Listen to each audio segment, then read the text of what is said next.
Bonjour à toutes et à tous, nous allons illustrer dans ce tuto le paramétrage d'un contrat d'apprentissage sur le logiciel Silay. Donc tout d'abord, il faut créer une fiche salariée. Il faut bien penser à mettre la date de naissance puisqu'elle va avoir un impact sur la rémunération. Ensuite, nous nous rendons dans le module Entrée dans l'entreprise. Donc on va saisir la date d'entrée, éventuellement la date d'ancienneté.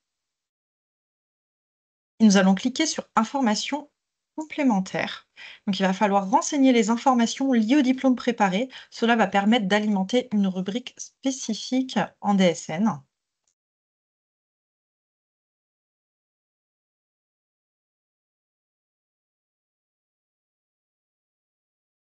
Nous nous rendons ensuite dans le module Emploi, dans lequel on va saisir un certain nombre d'informations, comme par exemple le code contrat de travail. On va saisir 04 ou 05 en fonction de l'effectif de l'entreprise. Nous allons mettre également la date prévisionnelle de fin du contrat. Surtout, ne rien remplir dans cas particulier.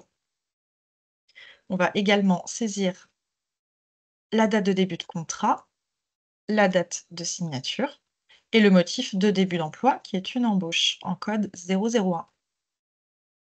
Vous pouvez également saisir la date de fin d'emploi.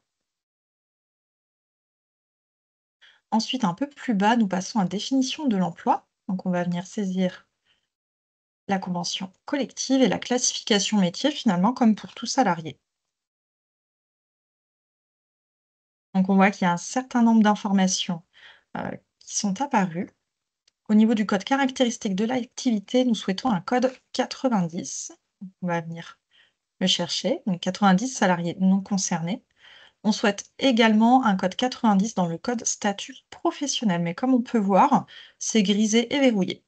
Donc pour déverrouiller, on va venir appuyer sur le cadenas et choisir notre code 90, pas de statut professionnel. Nous allons venir changer également le code CPNDUC puisqu'on veut un code apprenti. Donc en 260 ou 261, tout dépend de votre effectif. Donc dans notre cas, 260. Donc au niveau de la rémunération, il ne faut rien remplir dans salaire de base, le calcul se fait automatiquement par Silay. Si vous souhaitez appliquer une rémunération différente que celle prévue légalement ou conventionnellement, il faudra renseigner la rémunération souhaitée dans cette ligne. J'attire votre attention, à partir du moment où vous souhaitez déroger à cet automatisme, vous devrez suivre les diverses évolutions comme le changement d'âge, le changement du SMIC, et vous devrez modifier manuellement. Donc, par défaut, la ligne libellée se déclenche avec le salaire de base et le pourcentage. Vous avez la possibilité d'agir dessus et d'indiquer un autre libellé si souhaité. Donc, nous nous rendons par la suite sur Information sur contrat particulier, donc c'est un peu plus bas. Donc juste ici.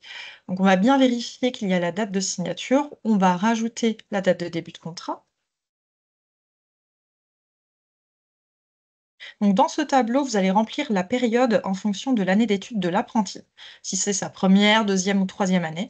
Dans notre cas, c'est sa première année. Donc nous allons saisir septembre 2024 dans la première colonne. On va également saisir la date de fin de contrat. Si l'apprenti a déjà effectué une année d'apprentissage chez un autre employeur couvert par la même convention collective, vous devrez à minima maintenir le même niveau de rémunération et donc saisir le pourcentage du contrat d'apprentissage précédent ici même. Je vous invite maintenant à sauver toutes les informations. Donc on voit que notre test apprenti est bien créé.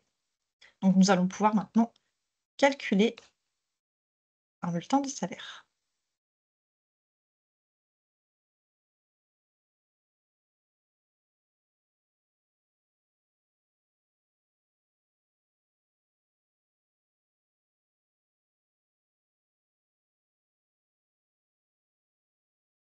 Donc, comme on peut voir, on retrouve bien notre libellé avec le salaire de base, le pourcentage, toutes les cotisations qui sont afférentes à quelqu'un en alternance.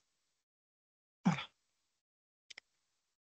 Maintenant, nous allons voir la méthode 110. Donc pour cela, on va sur le P de paramétrage et on va dans méthode.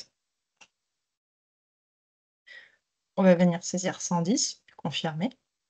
Donc cette méthode, elle va nous permettre de changer la rémunération en cours de mois, le cas échéant, et de ne pas attendre le premier jour du mois suivant, par exemple lors du changement de l'âge de la personne. Donc pour cela, on va venir mettre O dans valeur. Et on va venir en haut à droite, sauver. Vous pouvez également vous référer à la procédure mise en ligne par Silae. Je vous remercie et vous dis à bientôt pour un nouveau tuto.